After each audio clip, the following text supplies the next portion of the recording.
Chapter 4 The Road Through the Forest.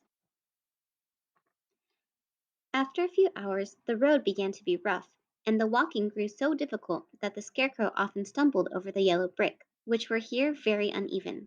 Sometimes, indeed, they were broken or missing altogether, leaving holes that Toto jumped across and Dorothy walked around. As for the Scarecrow, having no brains, he walked straight ahead, and so stepped into the holes and fell at full length on the hard bricks. It never hurt him, however, and Dorothy would pick him up and set him upon his feet again, while he joined her in laughing merrily at his own mishap.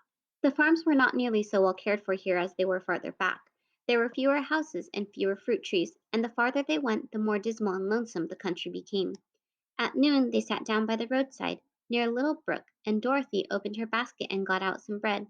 She offered a piece to the Scarecrow, but he refused. "I am never hungry," he said, "and it is a lucky thing I am not, for my mouth is only painted, and if I should cut a hole in it so I could eat, the straw I am stuffed with would come out, and that would spoil the shape of my head."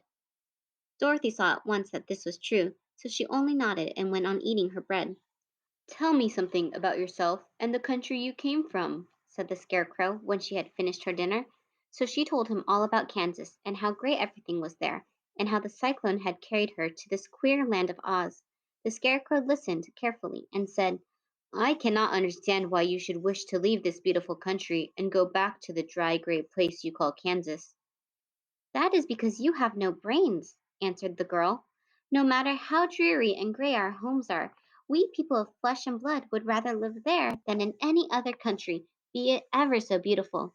There is no place like home." The Scarecrow sighed. Of course I cannot understand it, he said. If your heads were stuffed with straw like mine, you would probably all live in the beautiful places, and then Kansas would have no people at all. It is fortunate for Kansas that you have brains. "Won't you tell me a story while we are resting?" asked the child. The Scarecrow looked at her reproachfully and answered, My life has been so short that I really know nothing whatever. I was only made a day before yesterday. What happened in the world before that time is all unknown to me. Luckily, when the farmer made my head, one of the first things he did was to paint my ears so that I could hear what was going on. There was another Munchkin with him, and the first thing I heard was the farmer saying, How do you like those ears? They aren't straight, answered the other. Never mind, said the farmer. They are ears just the same, which was true enough. Now I'll make the eyes, said the farmer. So he painted my right eye, and as soon as it was finished, I found myself looking at him and at everything around me with a great deal of curiosity, for this was my first glimpse of the world. "That's a rather pretty eye," remarked the Munchkin who was watching the farmer. "Blue paint is just the color for eyes." "I think I'll make the other a little bigger," said the farmer, and when the second eye was done I could see much better than before. Then he made my nose my mouth, but I did not speak because at that time I didn't know what a mouth was for. I had the fun of watching them make my body and my arms and legs, and when they fastened on my head at last I felt very proud, for I thought I was just as good a man as anyone. "This fellow will scare the crows fast enough," said the farmer. "He looks just like a man." "Why, he is a man," said the other, and I quite agreed with him. The farmer carried me under his arm to the cornfield and set me up on a tall stick, where you found me. He and his friends soon after walked away and left me alone. I did not like to be deserted this way, so I tried to walk after them, but my feet would not touch the ground, and I was forced to stay on that pole. It was a lonely life to lead, for I had nothing to think of, having been made such a little while before. Many crows and other birds flew into the cornfield, but as soon as they saw me, they flew away again, thinking I was a Munchkin, and this pleased me and made me feel like I was quite an important person.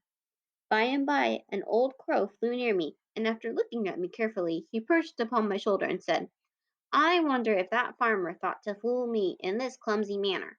Any crow of sense could see that you are only stuffed with straw." Then he hopped down at my feet and ate all the corn he wanted. The other birds, seeing he was not harmed by me, came to eat the corn too, so in a short time there was a great flock of them about me. I felt sad at this, for it showed I was not such a good scarecrow after all.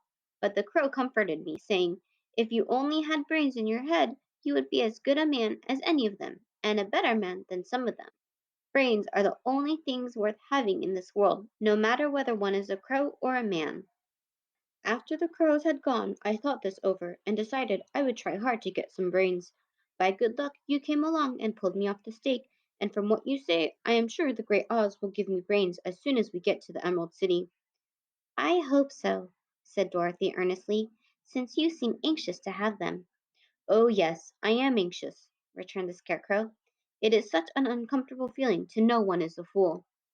Well, said the girl, let us go, and she handed the basket to the Scarecrow. There were no fences at all by the roadside now, and the land was rough and untilled. Towards evening they came to a great forest where the trees grew so big and close together that their branches met over the road of yellow brick.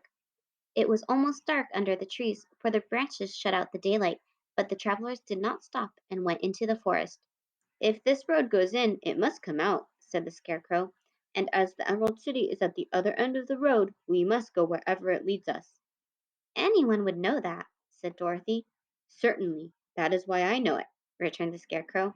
If it required brains to figure out, I never should have said it. After an hour or so, the light faded away, and they found themselves stumbling along the darkness. Dorothy could not see at all, but Toto could, for some dogs see very well in the dark, and the Scarecrow declared he could see as well as by day. So she took hold of his arm and managed to get along fairly well. If you see any house or any place where we can pass the night, she said, you must tell me, for it is very uncomfortable walking in the dark. Soon after the Scarecrow stopped. I see a little cottage at the right of us, he said, built of logs and branches. Shall we go there? Yes, indeed, answered the child. I am all tired out. So the Scarecrow led her through the trees until they reached the cottage, and Dorothy entered and found a bed of dried leaves in one corner. She lay down at once, and with Toto beside her, soon fell into a sound sleep. The Scarecrow, who was never tired, stood up in another corner and waited patiently until morning came.